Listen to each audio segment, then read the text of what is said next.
All right, so it seems that U.S. President Joe Biden seemed a little bit lost how to take that question while he was responding to those queries there by the reporters there at the White House event. And thereafter, he was prompted to say, yes, I think that Putin is a war criminal. He was responding to a question. If Putin is a war criminal, he has responded as an affirmative.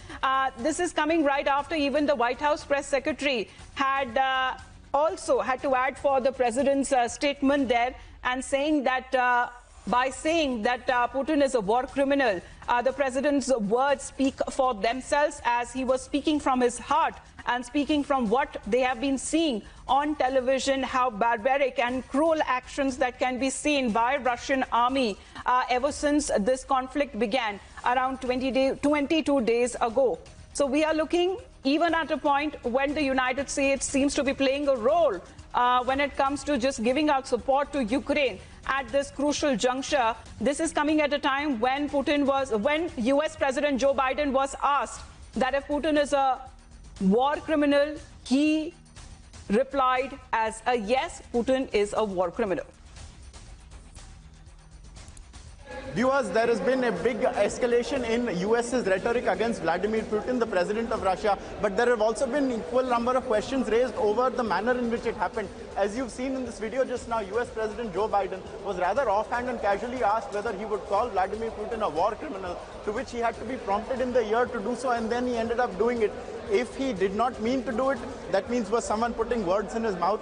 Now, another question arises over whether or not Joe Biden is looking increasingly lost. There is another video which has gone viral, which is on Republic's Instagram right now, where he referred to Kamala Harris, his vice president, as the first lady, when he was referring to how her husband has contracted COVID and would not be able to make an appearance at an event. So there are questions. He is perhaps, I think, the oldest US president to have entered office. He was the same age as Donald Trump. Both of them were in line to be the oldest US president at this time. But there have been questions raised right now over whether or not Joe Biden is looking increasingly lost, especially over his attacks against Vladimir Putin. We've seen how over the last few weeks, the US has put a number of sanctions in place against Russia. Yesterday night, after Volodymyr Zelensky addressed the US Congress, Joe Biden announced $800 million worth of military aid, only military aid, no humanitarian aid in this, to export anti-air arsenal to Ukraine. Ukraine has been asking the US to declare a no-fly zone over its area so that Russia can no longer dominate the skies as it has been doing. And in the context of this, he has called Vladimir Putin a war criminal as well.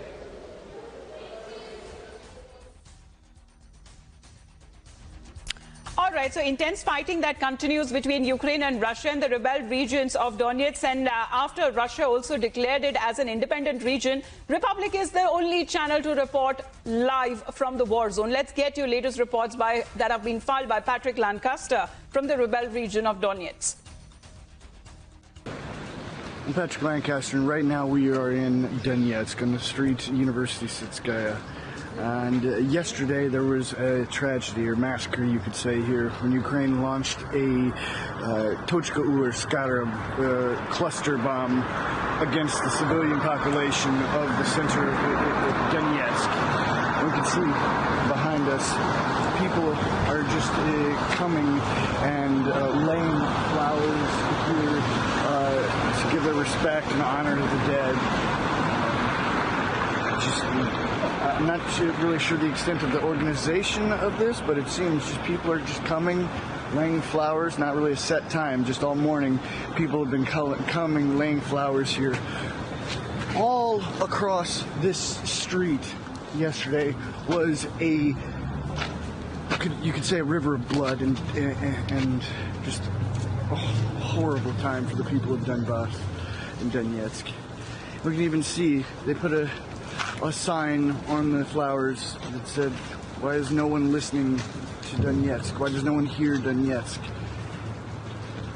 Even with so many people dying yesterday, it seems people still aren't listening. Showing civilians on any side of any contact line is wrong. And we can see another impact place here, and we're picking these little pieces of shrapnel up across all this area. There's so much. We've kind of so many impacts. This is clearly a cluster bomb from this Tochka that was launched by Ukraine on center Donetsk. And here's another impact site that we can see hit here, sprayed shrapnel across this apartment building, and also this part of the Donetsk administration area, or administration buildings. Now we've come across here to a area that we see just took intense shrapnel damage here to the walls. Now, as you can see what it says behind me, Nika Baby Club. This is a private kindergarten here in the center of Donetsk. It just happened to be closed. The governmental and state kindergartens and schools are closed. But this just happened to be closed because the private ones can still stay open. But it happened to be closed, thank God, yesterday, and because things could have been a lot worse. And right here we can see where some of the shrapnel just tore into these walls here. And we saw yesterday what it did to the bodies that were standing in front of the walls as well, unfortunately.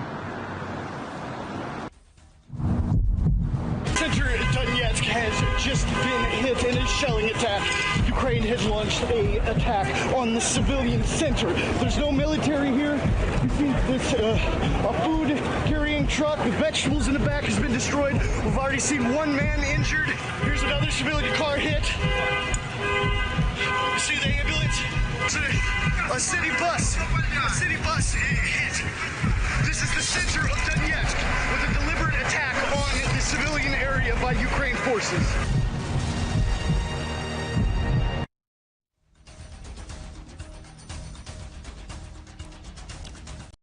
Well, there have been 6 countries, excluding the United Kingdom, France and United States, that have requested a meeting of the UN Security Council on the situation that prevails in Ukraine, where the UK permanent mission to the UN has said on Wednesday that the United Kingdom and Albania, France, Ireland, Norway and the United States have called for a Security Council meeting on Ukraine, where Russia is committing war crimes and has been targeting civilians, and Russia's illegal war on Ukraine is a threat to us all. That is what has been said by the mission on its Twitter page. Meanwhile, when we talk about the Ukraine-Russia war updates, earlier in the day, Russia had also asked to postpone the United Nations Security Council vote on a resolution that it drafted about humanitarian situation in Ukraine. The vote first scheduled for Wednesday, and that has been pushed to a Thursday afternoon, is all set to be taken for a Friday morning, unless the draft is dropped altogether due to lack of support from Moscow's allies.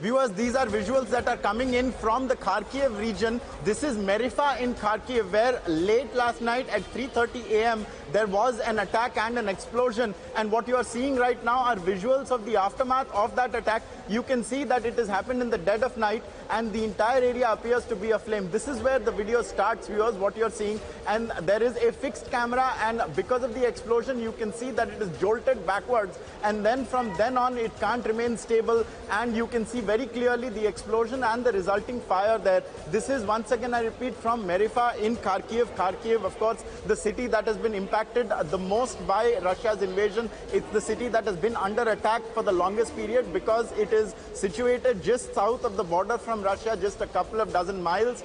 And from the beginning, from 22 days now, Russia has been attacking Kharkiv in an attempt to take it over. However, the Ukrainians have held very firm and they've given back as good as they've got. And that is why you see this pitched battle right now for the regions and the areas surrounding Kharkiv as well. This particular video coming in from Marifa of a late night attack. The time on the CCTV camera is roughly 3:30 a.m. and you can see how the camera is jolted backwards right after the explosion takes place, and then fire breaks out, viewers. It can be seen very, very clearly. This is the latest. The war is not subsiding at all at night, is clear from this video.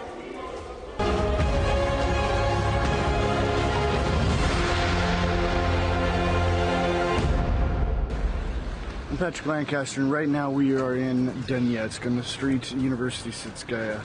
And yesterday there was a tragedy, or massacre you could say here, when Ukraine launched a Tochka Ur Skara cluster bomb against the civilian population of the center of Donetsk. We can see behind us, people are just coming and laying flowers here to give their respect and honor to the dead.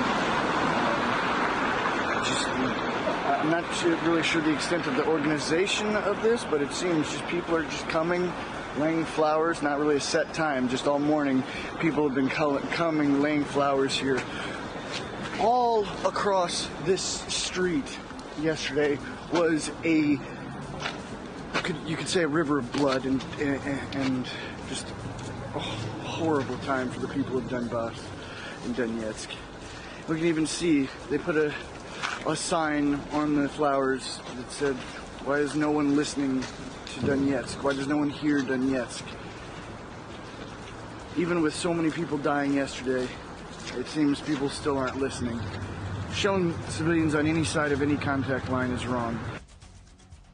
And we can see another impact place here, and we're picking these little pieces of shrapnel up across all this area. There's so much.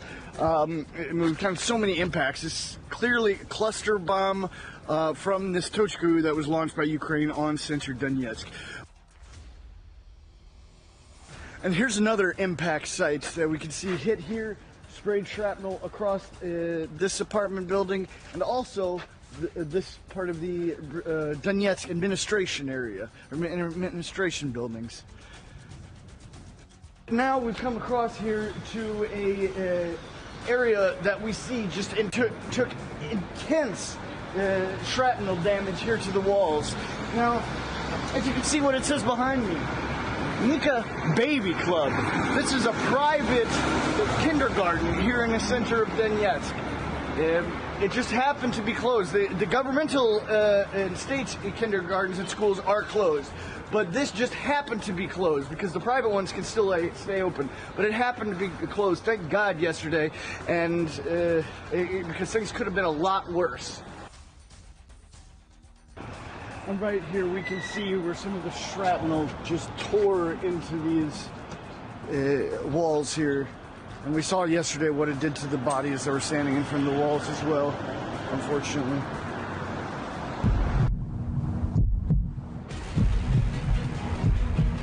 Joining me is one individual who just before the war, he's joined the army. Is it one of the most challenging experience of your life? They want to kill our people, and they kill our people every day. They want to they want to take our freedom. They want to take our land. They want to take our lives. That's why I'm here. My family with me. I don't want to leave this place. I will be right here to the end.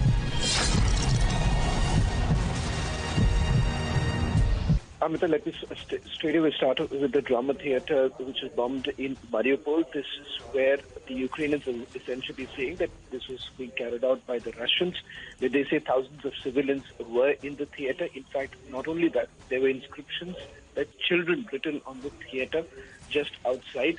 And despite that, the bombing has actually taken place. Not the first time, but from the time that the invasion has actually began. We have essentially seen these claims and counterclaims. Not to forget the Mariupol, even in Mariupol itself, you had a maternity hospital which was bombed, which became a flashpoint between Ukraine and Russia, primarily with Russia saying that it was the battalion of Azov which was actually present there and when the bombing actually took place. Now, as far as this theater is concerned in Mariupol, this, remember, happens to be one of those theaters which was bombed along with several other places in Mariupol and in areas nearby. In fact, in Odessa too, yesterday, remember, there were several bombings that have taken place. All this taking place at a time when both sides are carrying out negotiations.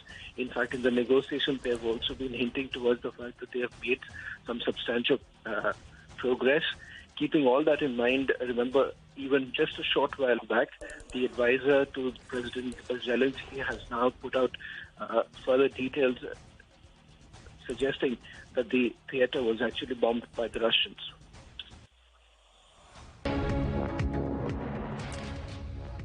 Another video that is coming of a commander-in-chief of the armed forces of Ukraine has informed that Russia's Sukhoi 25 was also destroyed in the skies over Kyiv. We are looking at non-stop bombing and also ground attacks that have been taking place, but there has been street fights and also aerial bombing that has been reported. Now, Russia's Sukhoi 25 is what is being claimed by the Ukrainian army forces that has been destroyed in the skies over Kyiv. Now, Russian forces may have been unable to cross the river there, which runs along the western edge of the city, but it remains to be seen that they are barely just few kilometers away. They have covered much of a distance there in the last 3 weeks, but there is a critical period that looms even if this conflict that continues to rage on for at least 3 weeks. So even what Russia seems to be suggesting that after issuing the statement denying that it bombed a drama theater in Mariupol where dozens of refugees were actually seeking shelter, and there are visuals there of the building completely destroyed in those strikes, that bombing that is taking place in that drama theater in Mariupol. What is being said that there were women and children who were seeking shelter, and there was also the photos that show that the middle section of the theater building being completely destroyed.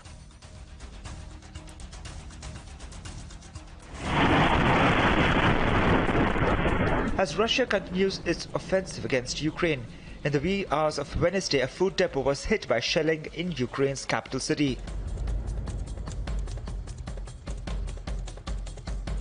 Plumes of thick black smoke billowing out of the depot, piles of debris and completely charred buildings triggered massive firefighting operations. This video clearly shows the impact of the Russian airstrike. The attack comes as Russia's forces continue to rain fire on Ukraine's major cities. And with Moscow's ground advance on Ukraine capital stalled, Kiev's food depot is just one of the many vital installations that have come under the attack so far. Agency report for Republic TV.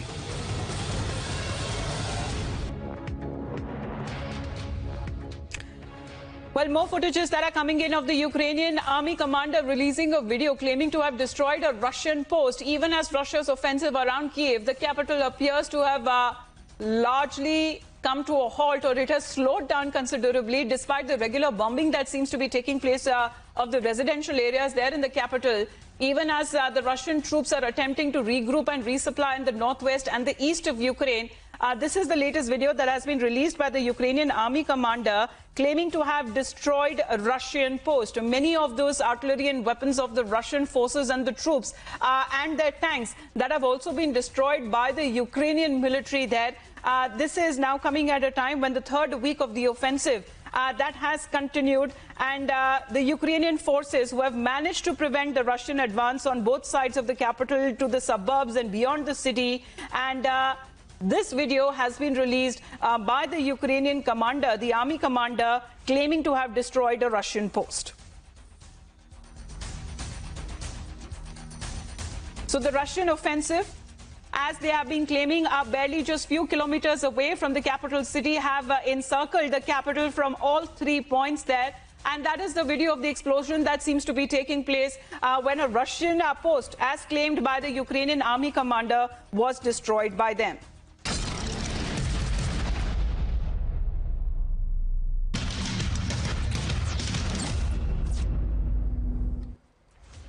In fact, as the Russian invasion now enters its third week, Ukrainian refugees continue to flee into Europe. So far, over 2 million citizens have fled Ukraine, according to the United Nations. Those fleeing the Russian invasion continue to travel through northeastern Romania. As the sun went down over Suceava, a city in Romania, the train station special event hall filled up with Ukrainian refugees brought there by the emergency services or by volunteers from many refugee centers in the city. Most of them were heading to other European countries, hoping to find a peaceful place to put their lives back together. Yes, my husband is in Ukraine because he can't leave his country. And my parents also had to stay there because they're old and they have no possibility to travel. More than 3 million refugees from war-torn Ukraine, mostly women and children, have fled into neighboring countries since Russia's invasion began on February 24th. Agency report for Republic TV. Well, as Russia continues with its shelling of various areas of Ukraine, in Mariupol, an air bomb was dropped on the Neptune Basin. Now, Ukraine has said that a Russian rocket hit a convoy fleeing the besieged port city of Mariupol, claiming the lives of civilians, including children. Now, this is the second such strike in 2 days. With an earlier strike yesterday targeting a nearby hub of displaced people. That strike was particularly talked about because it was at the theatre and it was almost cut into half by that airstrike. But visuals you see on your screen essentially document the kind of devastation that we are seeing in various cities across Ukraine.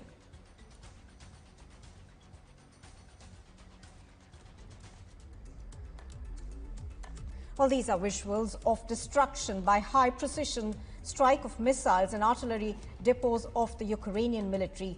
This video has been published by the Ministry of Defense of the Russian Federation.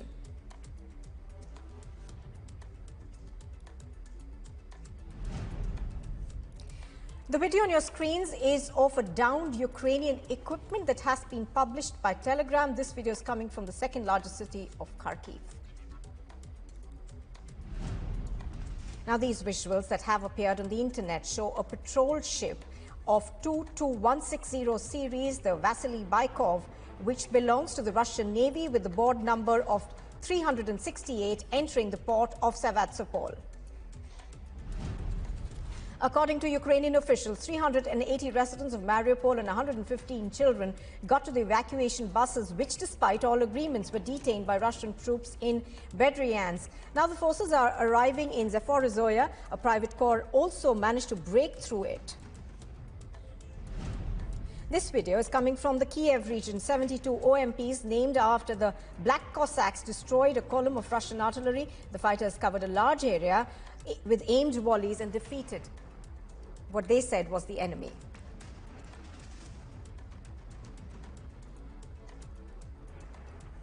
Breaking news coming in. Ramzan Kadyrov, who is a Chechen leader, claims that the Chechen troops have gone and freed in a Russian Special Forces unit near Mariupol that had been trapped in a Ukrainian encirclement. This is the latest coming in from the war. Mariupol, which lies between the pro-Russia Donbass region and Crimea, is a place that has been under heavy fire. It has been besieged for a number of weeks now, and heavy fighting is going on. And the latest that we have for you viewers is that there appears to be a Chechen involvement also on Russia's behalf. They have gone and freed Russian special forces, is the news, I believe, coming in from a Ukrainian encirclement. The special forces had been trapped in the area for some time, and then they had to be freed, and the Chechens have come to the aid of the Russians. Meanwhile, Mariupol remains under attack. It is the subject of currently a fierce back and forth between Russia and Ukraine over whether or not Russia bombed a drama theater that was currently being a point of refuge for a number of hundreds of people, in fact. So that is something over which both the countries are at loggerheads. Also, the Ukrainian side has said that Russian rocket attacks on a convoy fleeing the besieged port of Mariupol had claimed the lives of children as well as other civilians and had targeted a nearby hub. So that's where we are at the moment. A footage by the emergency services of Ukraine of residential buildings being damaged near Armivska's metro station in Kharkiv. Now, according to the Ukrainian media, 3 residential buildings were damaged. Joining me on the broadcast, my colleague Ankit. Ankit, we're looking at several buildings being damaged as claimed by Ukraine. Absolutely, and this is once again in Kharkiv, Crispino. Even in the morning, we had broken visuals of how overnight there was an attack. At about 3:30 a.m. is when the CCTV footage captured it, and it shook the entire area, and it also caused a number of surrounding trees to catch on fire. And what we are seeing now is a continued escalation of the fighting, particularly in Kharkiv, with the civilian areas also coming to be targeted. We know that Russia has been eyeing Kharkiv right since the beginning. It's day 22 of the war, and for all 22 days, Kharkiv is the place that has come under the Russian fire the most. On day one of the war, if you'll remember, viewers, on February 24th, Shavan Sen and Mradul and Rawatji of Republic Media Network were in Kharkiv when Russia launched its special military operation, and it appears to be continuing there even now. Back to you, Crispino. Right, Kharkiv is the second largest city in Ukraine, which has been pounded by Russia day in and day out. We're looking at day 22 of the Russian airstrikes in Kharkiv as well. Let's take a look at some of the other stories coming in right now. A video coming in from the city of Merefa in Ukraine. The video showing the exact moment of the explosion. You can also hear alarms going off due to the huge blast there. Showing our viewers another explosion in Merefa, a city in Ukraine. Visual showing the aftermath of a huge explosion. The area that was bombed has completely caught fire.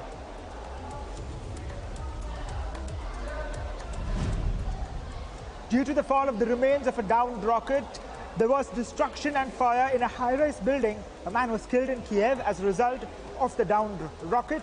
Another 3 were injured and 30 were evacuated, 3 of whom were injured. The cause was fire and partial collapse of the structure of the upper floors of an apartment building. Now, this is reported by the Ministry of Emergency Situations. Showing our viewers another video coming from the village of Bereznik in Aryansk region, which is in Russia. The fire occurred in a warehouse in the village. According to the Ministry of Emergency Situation, the fire was 2,500 square meters.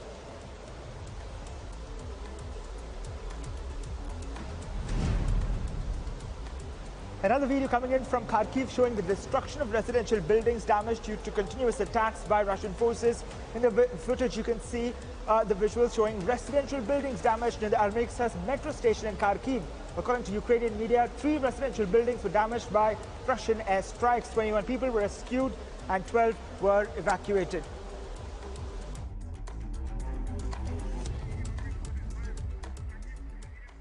Viewers, despite Russia time and again claiming that it is not targeting civilian areas, the visuals that we have been accessing have been showing the truth to be otherwise. Here is a report again of how the bombing and the shelling and the targeting of civilian areas continues in the Ukraine war. Take a look.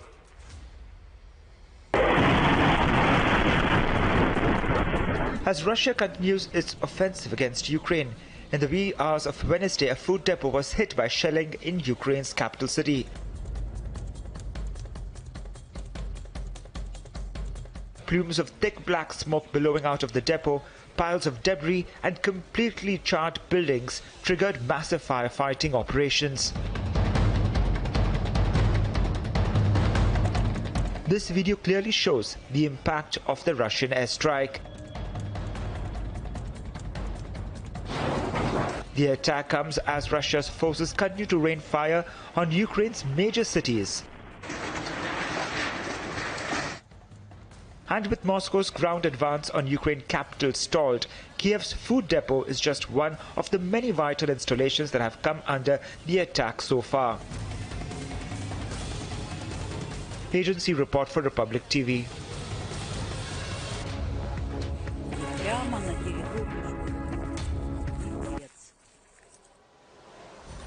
We're showing our viewers now the aftermath of the airstrikes in Kharkiv. The fires are raging there due to overnight shelling by Russia. We're looking at the fire engulfing Kharkiv after heavy shelling last night. Residential areas are being completely damaged due to the airstrikes by the Russian forces. Agit, what more can you tell us with regards to the latest assault on Kharkiv by the Russian forces? Absolutely, Crispino. If you take a look at these visuals here, there seems to be utter devastation. This is just the ground. Look at how gingerly the camera is moving and showing you a scape of a ground that has been completely in the subject of upheaval. And then there is a building and a house behind it. It looks like a fairly standard sloping roof, two-floor house, but you can see its facade is completely charred. That is, I think, the biggest takeaway here, how it is a house that looks like a normal house in any residential area that you could imagine here in Kharkiv in this case, and its facade has been completely charred because clearly there has been an explosion that has taken place very close to it. All around it you can see how the ground is pockmarked. There is a crater there that appears like it is a crater that is the result of some kind of explosion, and also in other places you can see that there is damage to the buildings. Has been under attack for 22 straight days, and now, according to local officials, 500 people have been killed and 600 buildings have been destroyed since Russia launched its invasion. Ukraine's second largest city, located in the country's northeast, has been subjected to relentless bombardment by Russian forces. Now, as Russia continues its attack on Ukraine, residents of Ukraine find ways to flee the country. Let's take a quick look at our next report from Ukraine. Refugees fleeing the Russian invasion continue to travel through northeastern Romania. As the sun went down over Suceava, a city in Romania, the train station special event hall filled up with Ukrainian refugees brought there by the emergency services or by volunteers from many refugee centers in the city. Most of them were heading to other European countries, hoping to find a peaceful place to put their lives back together. Yes, my husband is in Ukraine because he can't leave his country. And my parents also had to stay there because they're old and they have no possibility to travel. More than 3 million refugees from war-torn Ukraine, mostly women and children, have fled into neighboring countries since Russia's invasion began on February 24th. Agency report for Republic TV. Visuals coming in of the war zone, the active war zone in Ukraine right now. Here you can see artillery shelling taking place. This is towed artillery. You can see very clearly there's one gun here and there is another gun there, and both are being fired. These are the latest visuals coming in that show that while talks are taking place between Russia and Ukraine, there is no let up on the pressure, whether it is the Russian side or the Ukrainian side. Both now have access to sophisticated weapons. Russia always had. Ukraine has been given a number of weapons, and here you can see a lot of them are being made and being put to use. Viewers, this is the shelling that we can see right now in the war zone.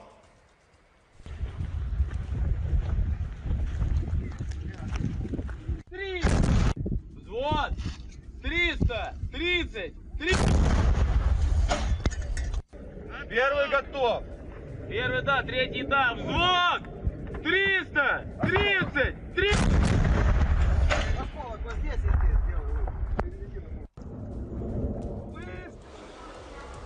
We have some more stories coming in now. These are visuals of Russian military forces shooting dead a convoy of refugees.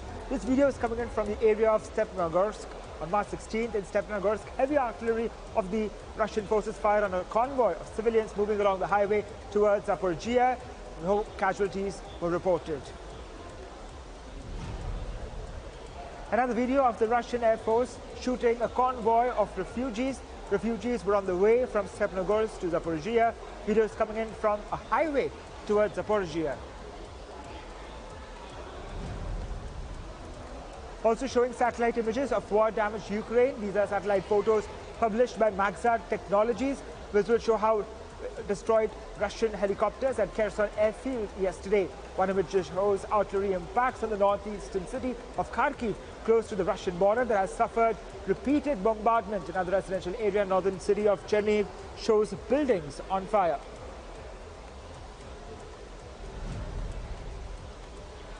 Visuals now coming in from Mariupol. This is a video of an air bomb that was dropped on the Neptune Basin. The destruction caused by the air bomb can be seen in this building. Women and children were hiding from the shelling. Videos of Ukrainian army fighting back has come to light. This video shows the Russian artillery targeted by Ukrainian army and it's coming from Mariupol.